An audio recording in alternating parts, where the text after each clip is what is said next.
What's good with the good people? This is your boy Felipe, aka Pay Me My Money, so I can be where the money resides, where the money resides, where the money resides. Today is a campfire side chat video. That's right, you clicked onto one of those. So hopefully you enjoy our reaction video today because we're gonna watch something that is gonna seem like, it doesn't make any sense, but keep rolling with us because we actually got everything, coming together for a reason. But before we get all into that, I'm gonna let the camp members go ahead and introduce themselves. What up, people? It's your boy Monarch, aka a god.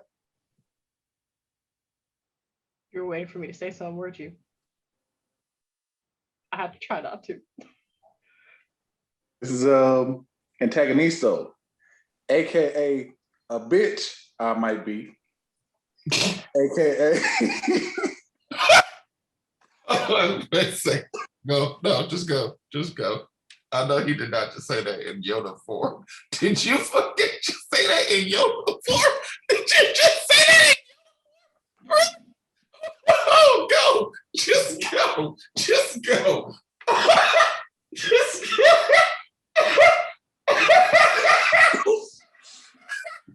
You say that using Yoda form? You're the only one that caught that shit. Okay. Not doing it. AKA no one's safe, AKA TikTok, AKA Just want to know why. I don't know why I'm here. You don't know why I'm here, but we're gonna find out together. I just want to know why you had to bring Yoda into this. Why did you have to bring Yoda into this? A bitch at me.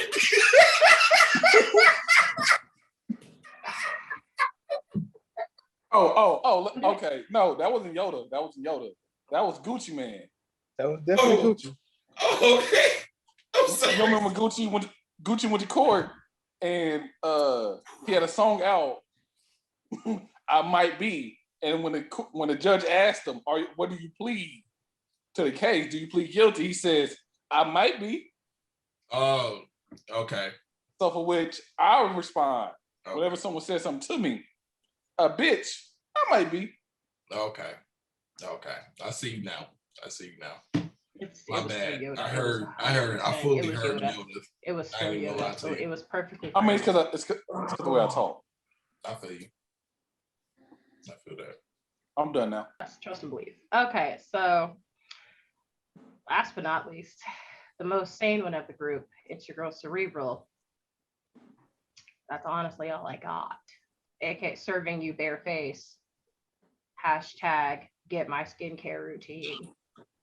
Hashtag sheet masks for days. Hashtag Hiram drop yo skincare line so I may buy it. There we go. Hashtag my lighting looks crazy. There we go. Now we look human. Okay, great. But yeah, so yeah, that's all I got. It's beautiful. Hashtag I just woke up from a really awesome 10-minute nap. It's beautiful. It's beautiful. It's beautiful. Hashtag no makeup, no filter. Hey. Hey. Not a lot of women can say that nowadays. See what I'm saying? Huh? I said, oh I know, right? That's exactly what a lot of niggas say when they leave the house. Okay, you're right. We didn't come here for all that. Okay, so today on camp, it's going to be a little mini cerebral takeover. We are going to be looking at a couple of really good videos that talk about the psychology of weight loss. And there are two different videos that we're going to do. One's shorter and one's a little longer. But I really liked both of these videos because the first video that we're going to watch is about a woman who actually went through the whole thing. And she picked up on her own patterns, had a whole team of people behind her, and it was a really cool experience to study. And the second video is a little different.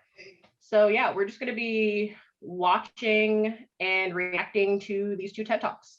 I have already seen them, but I love these videos. So hopefully you guys will get some insight, have some opinions, and literally we'll be stopping and starting the video. So if anybody has anything to say, literally say pause or something and I'll pause it. Okay, so this is by Lori Coots, and once again, this video is the psychology of weight loss strategy. If you are at all interested in watching this video, then go ahead and drop down to the description where you can watch the full video uninterrupted by us. Ready to start? Yes, ma'am. Okay. Let me know if you can hear. Give it a second. Can you hear? Yeah. Okay. Turn up a little bit. It's up all the way. So that was me in Okay. 2006. I weighed over 300 pounds, I had triglycerides of 500, and I had just been diagnosed with type 2 diabetes. Now, type 2 diabetes is when your body doesn't use insulin properly. And I like to imagine it as this sugar sludge going through my bloodstream to the soundtrack of Jaws. Like 29 million other Americans, I was sent home with a diet, a prescription, and a little booklet about my disease. And as I dug into it, I learned a dirty little truth. Two, actually. The first says, in America, if you're diagnosed with type 2 diabetes, you carry the same health risk as somebody who's already had one heart attack. Second, the object of the game, unlike cancer or anything else, is to manage your diabetes, not cure you. So your doctors will work very, very hard to try to prevent complications that might ruin the quality of your life or kill you. So Look at the feet. I knew that this was Okay. Gee, why you pausing? Why you pausing? I want him to look at the feet. Like Look at right the on the feet. foot. Just all up on the foot. My Okay, grandfather's feet so used to look fun like that. fact, That's just all. because I feel like Phineas might not be aware of this. So a lot of the times, there are some diabetics that deal with varicose veins and other things, and their foot can actually deform. Their nails on their hands and their feet will overgrow, which is why if you look at the nails on the foot, they are extremely thick and their feet get extremely calloused and bruised, and there's a lot of problems that actually hit the feet. So this is actually a pretty accurate complication that some people do have. If this ain't That's my grandfather motivation mom's to feet get right your there. life together so you don't have type 2 diabetes, because type 2 usually deals from excessive weight gain and other things. I don't know what'll motivate you.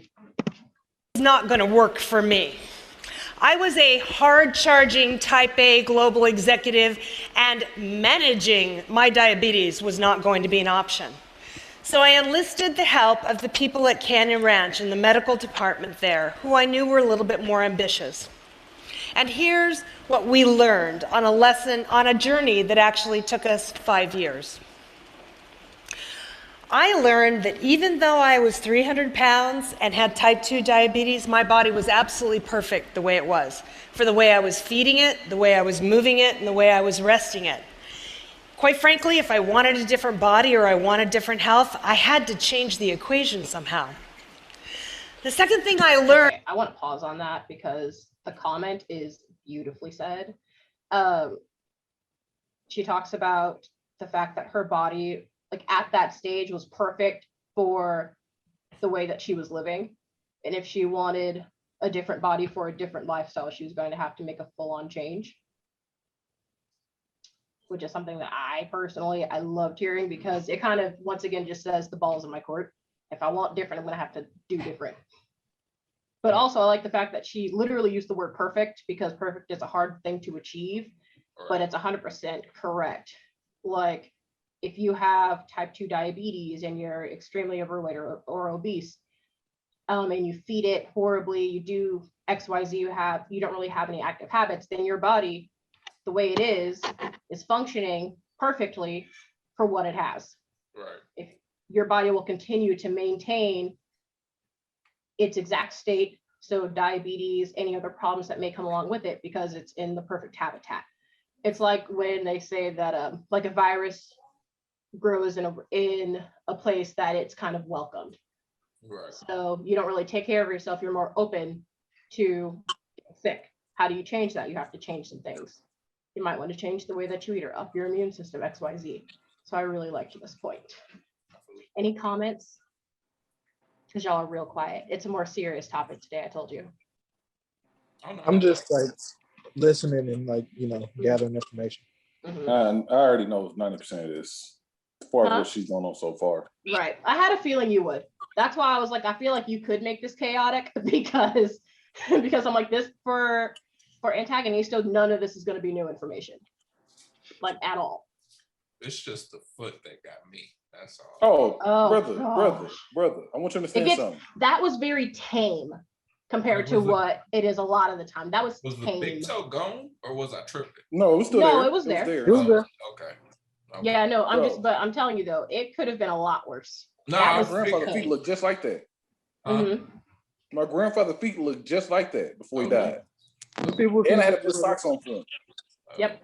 And sometimes they even have to do compression socks because that's your what he foot wore. gets so swollen from like excess fluids and stuff that you have to compress it down so you can actually walk on them. Where do y'all think I got the idea of wearing my socks inside out? From the compressing socks that they got from the hospital with the little bumps on the outside? Mhm. I took those from my grandfather a couple times. I said, ooh, these are comfortable. Heck yeah, And bro. then I said, let me flip these inside out. And I said, ooh, Mm-hmm. this work almost as good.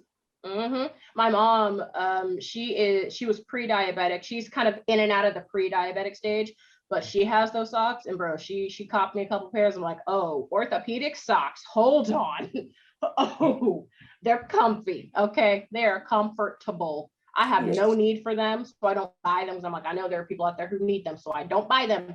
But I'm like, if somebody were to slide me a pair, they're comfortable. Yeah. And my mom's They do their about job well. type 2 also. So yeah, I've been Mhm. through this information twice.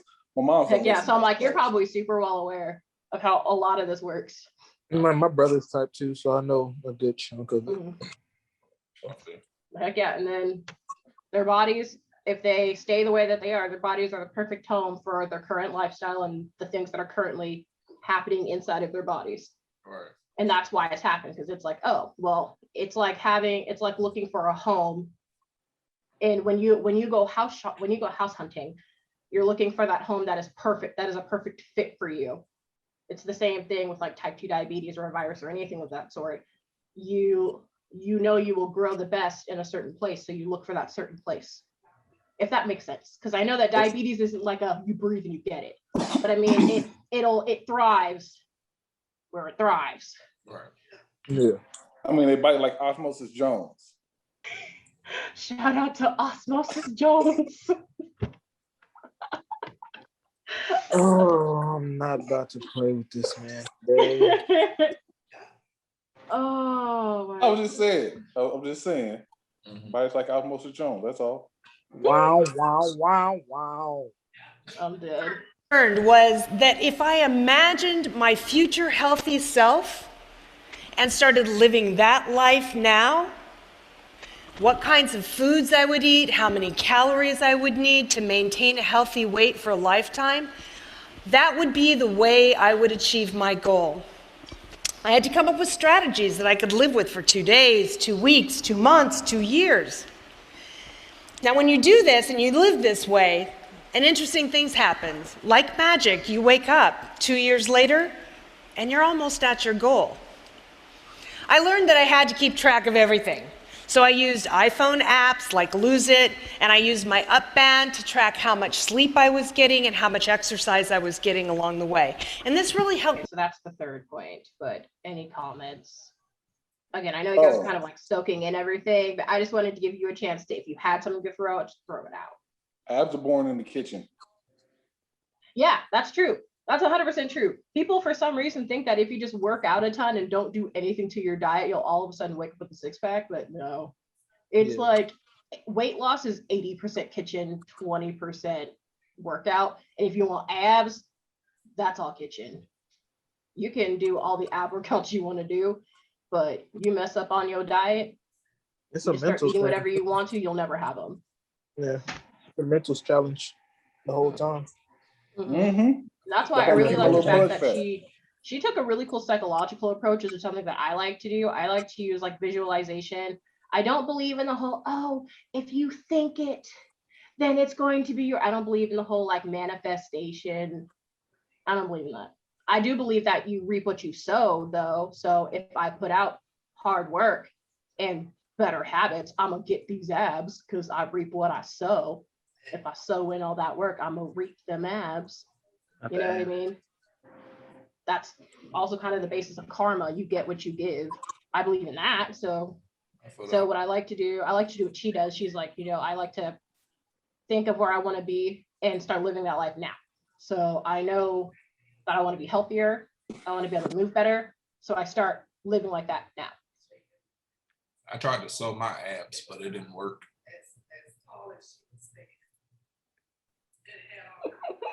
What do you? Sorry, I'm gonna stay fat like I am right now.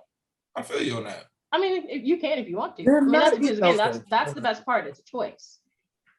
I'm too lazy. As you said, it's a mindset. I'm too lazy to eat healthy. But I mean, that's the thing though. The good thing is though, it's not like you're unaware. It's not like you're like, oh, it's everyone else's fault that I'm fat. All right. I mean, and again, personally, I don't think you're fat, but that doesn't mean that because you're the one who has to look in the mirror every day. You know what I mean? Now, You're the mind one you, that sees if you the were man. like anorexic, I'd be like, hey, no. But if it's like if you see and you also have fact to back it up, I usually don't say anything as long as you're healthy. Because like for instance, Chris and I have had this fight multiple times. But I know that I am obese. Not because I weigh 500 pounds, but because looking at the BMI charts and talking to my doctor and looking at medical information, I rank as obese on all of these charts. And that's because I'm 44% body fat. I'm 230 pounds. I'm 5'6". I should not be. You got big titties. You okay? They're going away in a year. I'm living that life now. Okay, you want to talk about reaping and sowing? Okay, I almost kicked my foot up. I almost kicked the foot up. You want to talk about reaping and sowing? I am trying to reap a healthier body with smaller boobs because my boobs cause back pain. They're huge. So what am I reaping? Hard work in the gym and a better diet. That is reasonable that I can actually live with for the rest of my life. We can see you, nigga.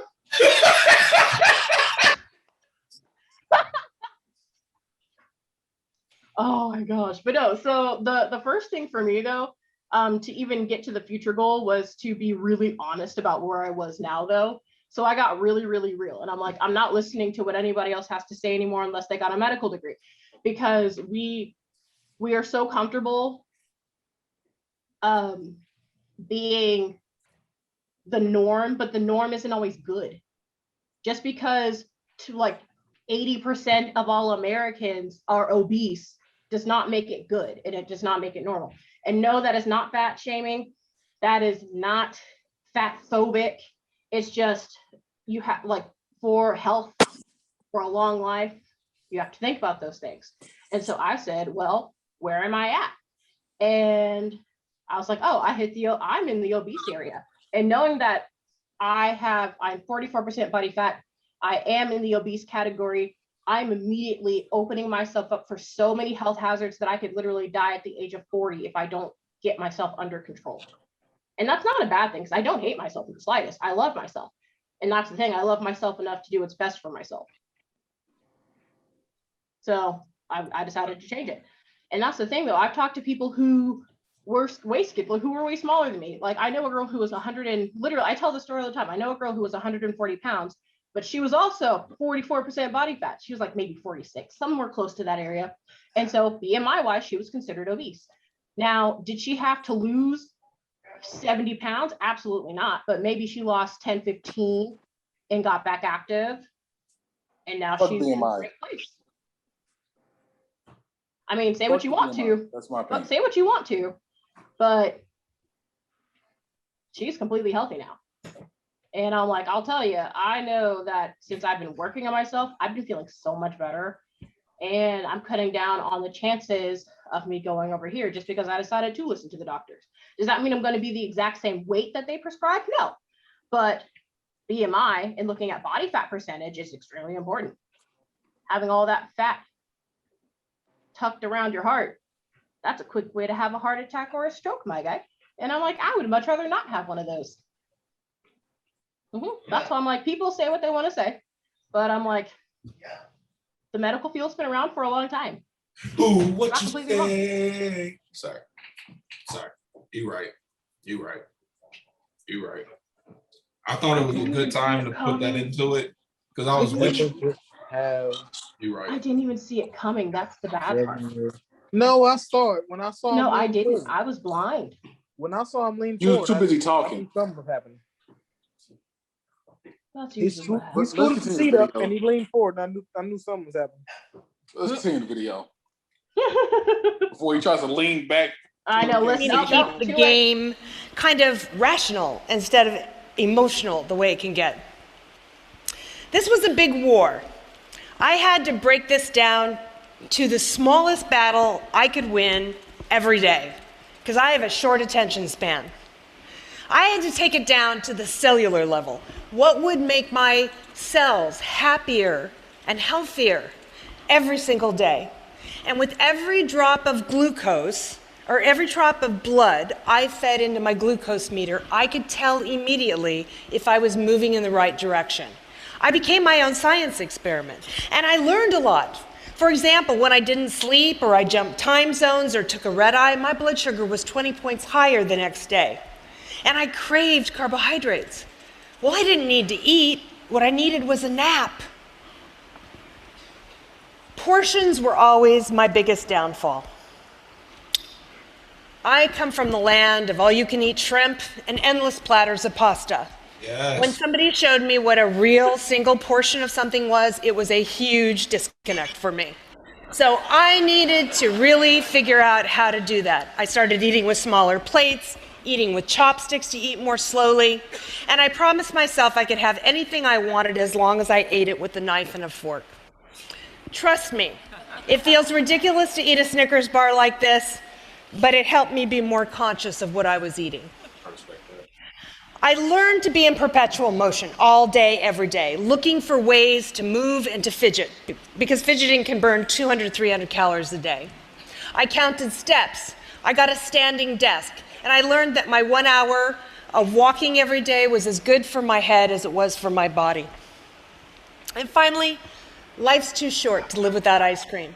When I was first diagnosed, I made a list of all my favorite foods, and I went and did a personal glycemic index with my glucose meter of each one. Then I went back to each food and I tweaked it, adding a little fat, removing a little sugar, until everything fit in my plan. And now I plan for a perfect scoop of premium ice cream every day. What I learned is that given half a shot, your body will recover. It's an amazing adaptive machine, self-healing. Mine did. I lost over 110 pounds. I now have a perfect lipid profile. I have had a healthy, normal blood sugar without medication for more than 5 years. I am no longer a type 2 diabetic. So, thank you very much. So, if any of you have a health issue that you need to deal with or a life change you need to deal with, I urge you to imagine your healthy future self and start living that life now. Break your journey down into little battles you can win. Become your own science experiment and come up with strategies that will last for 2 days or 2 years. And most of all, you need to start eating like your life depends on it, because it does. Thank you.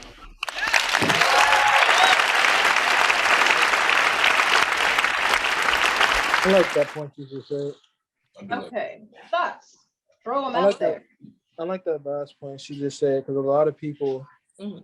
including myself, I used to do this, but I used to go like all day without eating.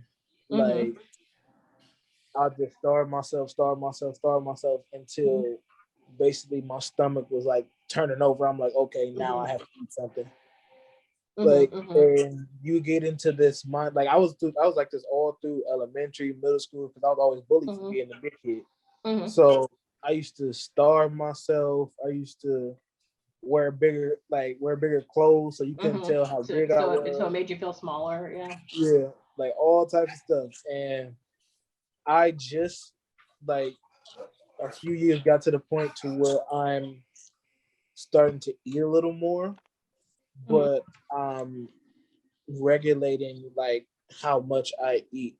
Like I'm still conscious about like eating. Like I still have the times where I'm like, I have to tell myself like, no, you have to eat. Like you can't say you're not hungry, you're good. Like you have to eat something. Right. It's like unless you're actually full.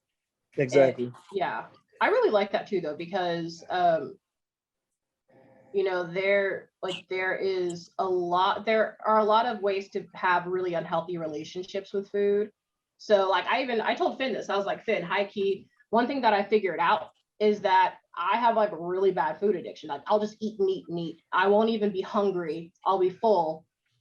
I'll just be bored and I'll just eat and eat and eat and eat and eat. So I told him, I was like, yeah, I started working on this just because I'm like, well, every time I thought I was eating this much, I would go weigh in and the glass scales that they have would tell you your caloric intake. And I'm like, I feel like I'm only eating like a third of this, but apparently according to this, I'm eating triple or quadruple of what I thought I was. So that was like a really big thing for me because I was like, oh, well, I'm eating a lot more than I think I do. So, and it could even be like, you know, they might be smaller portions, but they're like really high calorie foods, like especially when I was working and I didn't always have time to meal prep. Well, didn't have time. I had time. Didn't have time to meal prep. So what I do, I would go to the nearest fast food place because it's quick and convenient. Well, one burger, yes, it's one burger, but one burger can be like 1,000 calories easy. So not thinking about stuff like that, I'm like, well, I'm eating so little. I don't understand why I'm like gaining so much. Look at the food you're eating. That's why it really is 80% kitchen. You have to be more mindful. Well, at least for me. So once I figured that out, I'm like, okay, well, now I can figure out a plan. I can literally go, okay, if I make everything from home and I only eat the stuff from home and I weigh and track all of my food, I know exactly what I'm eating.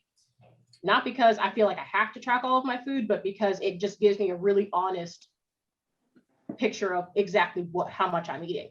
And then once I can more accurately see how much I'm eating, I don't need to track my food anymore. I'll probably only do that for like a month.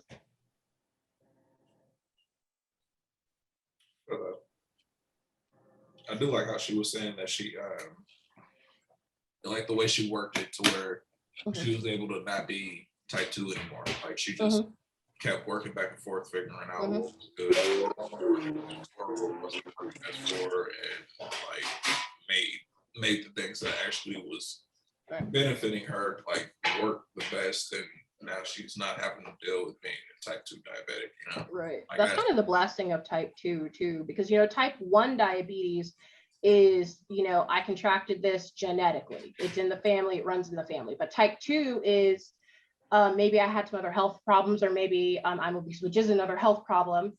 And I contracted type 2 diabetes. The good thing is with that, there isn't a cure, but it can be, not always, I'm not saying it is, but I'm saying it can be reversible if you try to make some changes and try to help your body to heal itself. So a lot of people who have been type 2 and they are no longer type 2, a lot of them did actually start with like the weight and changing, because, you know, when you look at weight loss, people think that weight loss is just, oh, I want to get down to a certain body size and I want to be able to wear a really tight bikini and I want to be able to wear size 0 clothes. That's not weight loss. Weight loss, when you look at the big spectrum, it's so much more. It's, yeah, you're losing pounds, but to lose those pounds, you have to change your lifestyle. You have to eat differently. You have to move your body differently, and you have to think differently. And that puts you in a different bracket. It changes things. So now, like, your diabetes no longer fits the mold. Right. But that's the thing, you got to put in that work. I mean, yeah, you do have to put in the work. That's the hard part. Right. And that's because especially when you get into that spot when somebody's like, oh, well, you know, you're this or you're heater or whatever. Like, especially once you get into that mode and start accepting like what, you know, oh, well, I'm a diabetic, so I guess there's nothing left. Well, no, like there's stuff that can still be done. It's just what's going to be done for Mhm. you. Like, what are you gonna Right. It's like, What are you what gonna the do? ball's in your court. What are you gonna do? do? Exactly. You know, So even if you can't fully cure it, you can definitely make your symptoms better. High blood pressure, some heart issues, even some lung issues, some bodily issues like thyroid. Thyroid is extremely hard to deal with because it makes you want to pack on weight. It sucks because a lot of people with thyroid issues feel like they're so out of control. But I can tell you that the ones who do can kind of get themselves out of that, I'm stuck mentality, and they can change their lifestyle. It doesn't get cured, but it does make their life better, and it does make it easier. So like it really does change things. most definitely. Mm-hmm, mm-hmm. Most definitely. Any Same other thing, comments, Matt? concerns? I Nothing? was Okay, quiet. You look like you want to say something, so go ahead and say it. I was just gonna say the only thing that I know TED Talks for is the one time they did the storytelling. So I I love forget the they have other storytelling. things. I love the storytelling TED Talks. Oh, so Oh no, I was good. talking about DreamWorks when they tell my favorite joke of all time, but it's the dirty joke, so don't have your parents around whenever you listen to it. I'll keep that in mind. I was gonna tell the joke, but I feel like y'all trying to have an actual moment, so I'm just gonna not tell the joke right now. So Okay. He's using discernment. I'm not going to fight with discernment. Right.